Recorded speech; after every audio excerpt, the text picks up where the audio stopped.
Hey you guys, and welcome to my channel.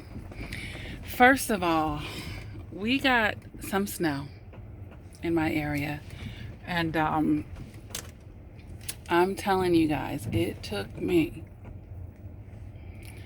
an hour and a half to get out of my spot. And it wasn't that much snow, but it was because there was a lot of ice, and probably because it was my first time digging my car out of any situation. So I had to learn as I went.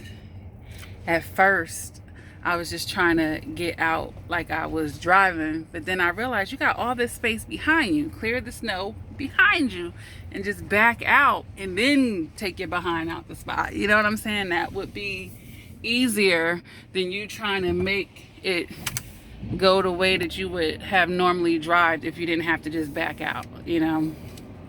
Oh my gosh.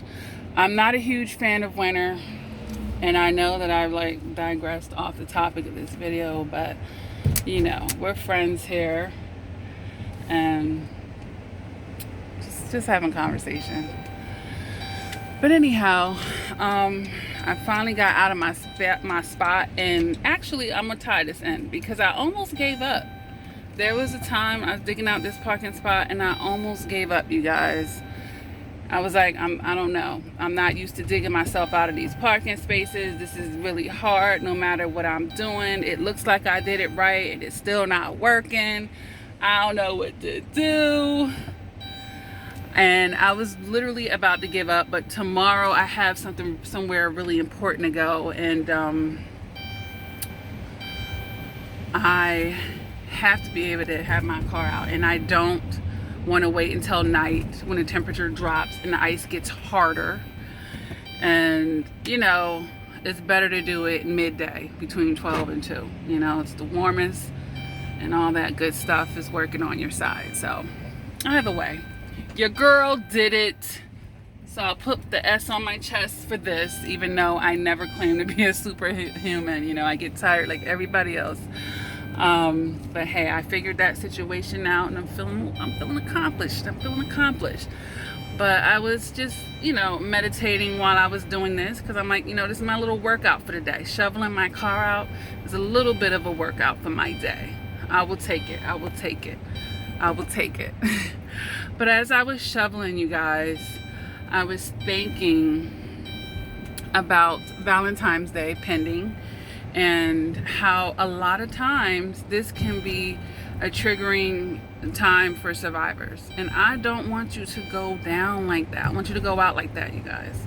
I don't want you to trip up because it's Valentine's Day. I don't want you to, and here in America, you know, I don't know about if this is like universal, but here in America we have February 14th every year, Valentine's Day. And you know, there may be pressure. People may put pressure on themselves, that's how I'm going to put that, to be in a relationship, to have someone to love, to have a Valentine, to be booed up, to have somebody to have a nightcap with at the end of the day, to have somebody to send you flowers and take you out on a date and this and that. I don't want you guys to get tripped up because of this, okay? I don't want all of your logic to fly out the fucking window because some commercial holiday is rolling around and is messing with your psyche.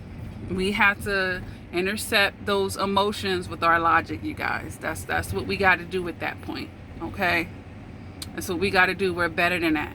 And then on top of that, this year, Valentine's Day is falling during something called a Mercury retrograde. And some of you may not study astrology, but your girl do. I do believe that planets have a huge effect on what's going on down here in this earth. And we're in something called Mercury retrograde. And during that time, it's a time of self-reflection, and it's also a time where your past can come back to revisit you. But the whole point is you're supposed to send the universe a message that, hey, I got my lessons. I'm ready to start a new chapter. Because after the Mercury retrograde, there may be a little shadow period where there's residuals of cleansing out that cycle, and then there's a fresh start. then there's a fresh start.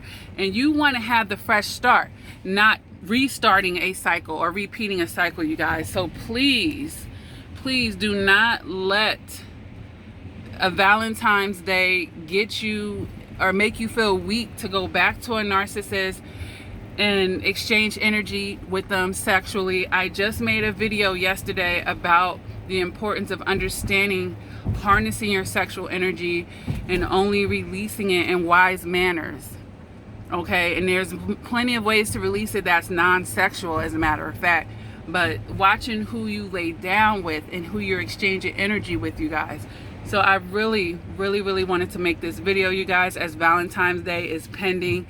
And I wanted to get you early before it start to set in, before you even make that choice, and if you need to repeat, because you've come too far. That person has put you through too much.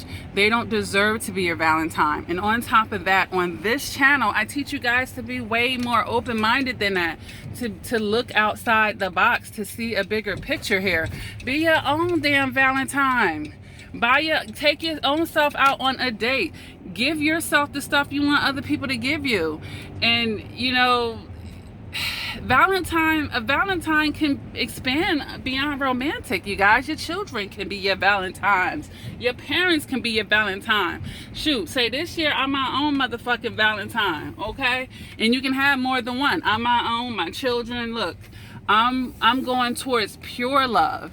But the problem is, a lot of times we don't understand what love is to begin with. You know, love is not something that you need an external source to be able to experience. Because number one, you should have what? Self-love. All right, you should have that first and foremost. I'm arriving at shop right. You should have self-love first and foremost, you guys. Love is a way of being. That's an energy and an action that you can project in the way that you carry yourself. You ever hear somebody say, I'm walking in love? That has nothing to do with my external sources. I can walk in love even if somebody else is walking in hate. You see what I'm saying? And my phone is really about to die, so I'm going to wrap this up, you guys. I just feel like we just don't need to be limiting ourselves, okay? And I don't want you to get caught up because Valentine's Day is coming and your immaturity is telling you some whack shit that's setting you up to be self-sabotaging and whatnot. I don't want you guys to be doing that, okay? Rise up. Stick with the facts, stick in your logic, and reaffirm with the universe, no, I'm not going backwards. I'm going forward. Whatever I used to put up with, you know, out of my low self-esteem, my low self-worth, that shit is over.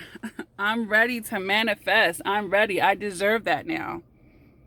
Okay, you always been deserved it, but you weren't ready for it. So show that you're ready for it by walking in love, okay?